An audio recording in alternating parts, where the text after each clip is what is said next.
Pay attention, you bastards.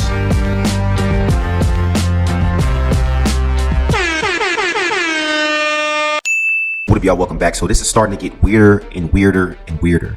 For those of you who have not seen it, there was a Netflix documentary, right? And it's about this guy named Robert Shinn who owns a church and a cult, right? Called the Shinn, right? So what he does is he gathers all these dancers from TikTok and Instagram, all these dancers that are popping, right? They got, crazy views, and he gathers them. He pretty much signs them to his label, essentially, right? It's a management company, right? To be correct, it's a management company. He signs them and he gets them deals, right? And there's no problem with that. The problem is that he's signing these kids, these young kids who have a whole bunch of following that obviously don't know how to really make money from their following, right? So he signs these kids, these great dancers, right? And he pretty much gets them deals, right? He's getting them these commercial deals for big brands, right? But the crazy thing is that while he's getting these deals, he's also getting them to be part of a cult, right? He owns a church, and at first it just, a lot of them started off as, we're just going to the church. He's a religious guy. We're going to his church, right? And again, you got to see the Netflix documentary, right? It's called Dancing with the Devil, right? You have to see this documentary. Now, he gets them to pretty much sign with him initially. Then once he signs with them, or once they sign with him, he now starts having them, hey, come to the church, right? Now, that don't seem like nothing crazy, right? But as you get in, it's like, well, you have to really be here at this church. You can't just leave like that. You can't just leave the church. You can't just, like go home with your family. We need you to stay here, right? And he has this thing where he says you have to die. The old you has to die for the new you to be built, right? So a lot of, and they say this a lot in the documentary, right? And when I first seen it at first, I was like, yo, like what's, okay, he just has a church, this and that.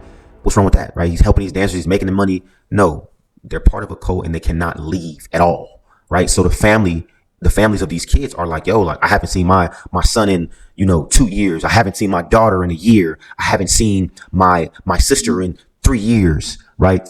So fast forward to what's going on right now is his house just got raided.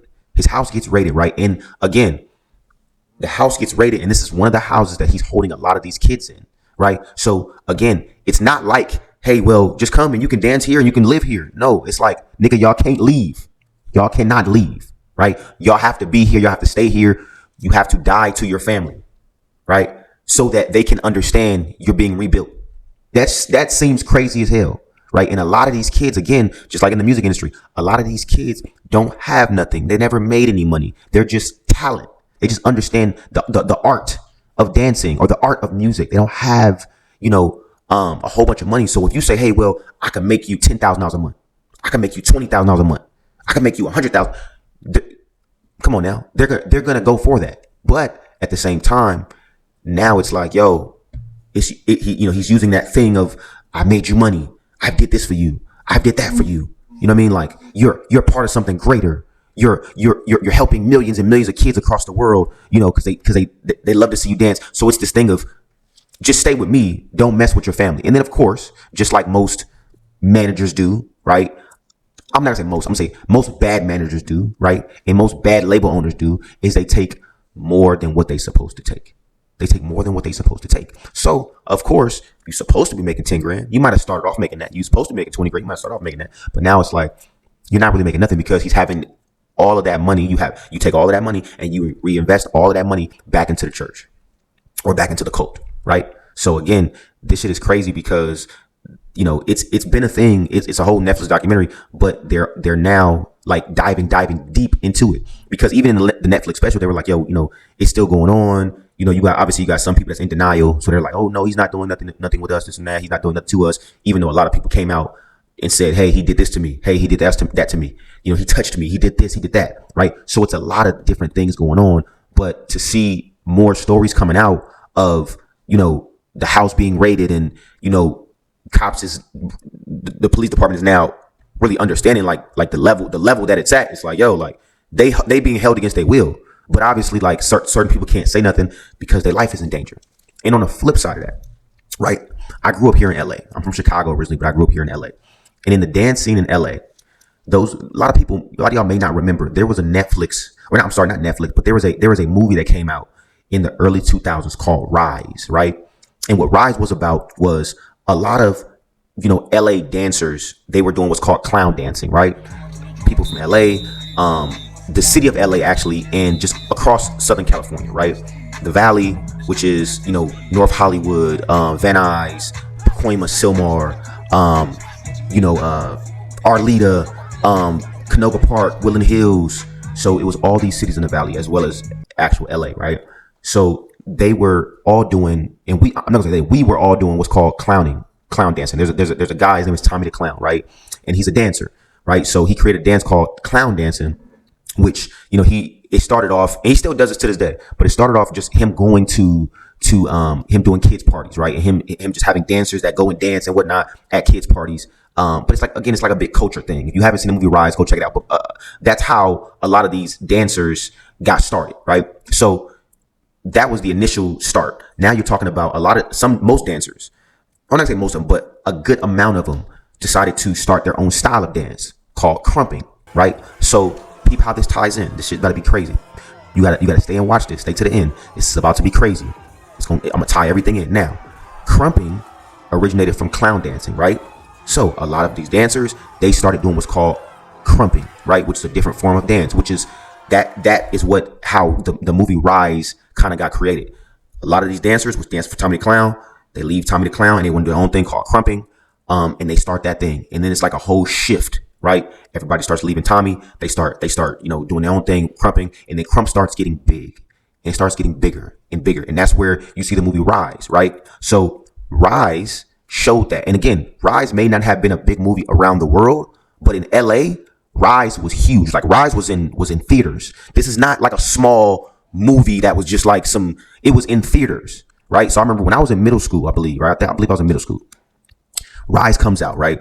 And when I tell you, it changed the whole trajectory of like dance and hip hop and partying, you know what I'm saying? And going to parties as coming into high school, right? It's like you wanted to crump. You wanted to be a crumper, right? And if you wasn't a crumper, you respected it because crumpers got all the girls. Crumpers was some of the most popular kids. You know what I'm saying? Like it was a real thing. Now, how does this tie in?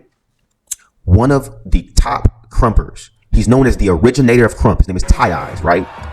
He goes by the name Tight Eyes, right? And he was the guy that he says he started crump. And, he may have started crump, but there's an argument with that of a few people starting crump. But this guy, Tight Eyes, right? He's known as the Michael Jackson of crump, right? He's to me, he's the best. Like if he's the Chris Brown of crump. You know what I'm saying? Like he's the best. He got all the moves. Like this dude is the guy. Now, how does this tie in? Tight Eyes, along with a few other crumpers, are a part, or allegedly a part of this cult, right? They're a part of this cult. Now, I know people personally that used to live with Tight Eyes. I know people personally that used to dance with him. I know people personally that know him.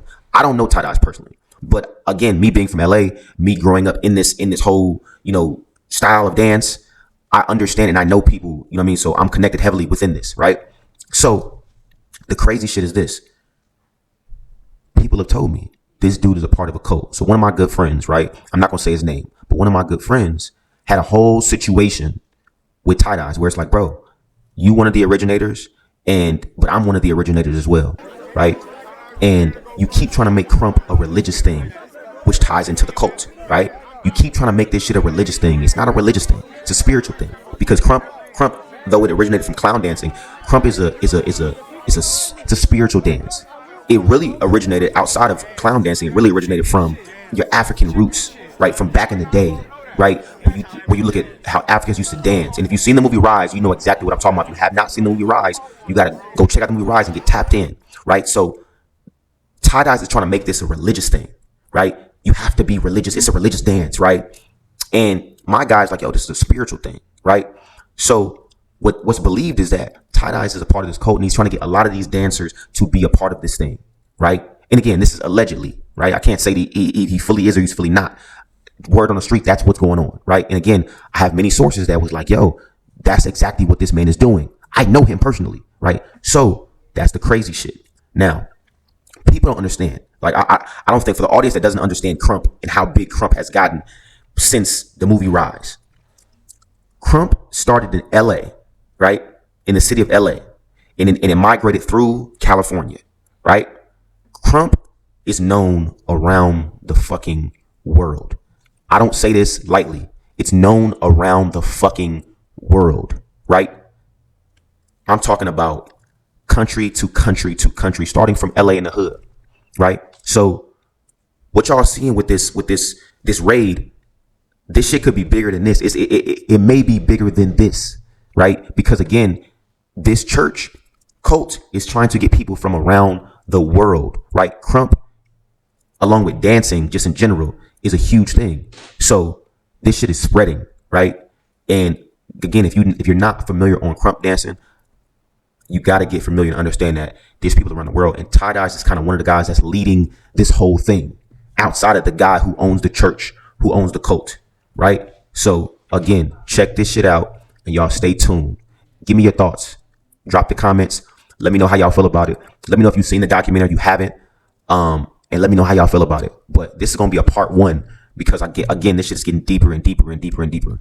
So again, as always, I appreciate y'all watching. I appreciate the love and support. Make sure you like, make sure you share, make sure you subscribe. I'm gonna catch you on the next one.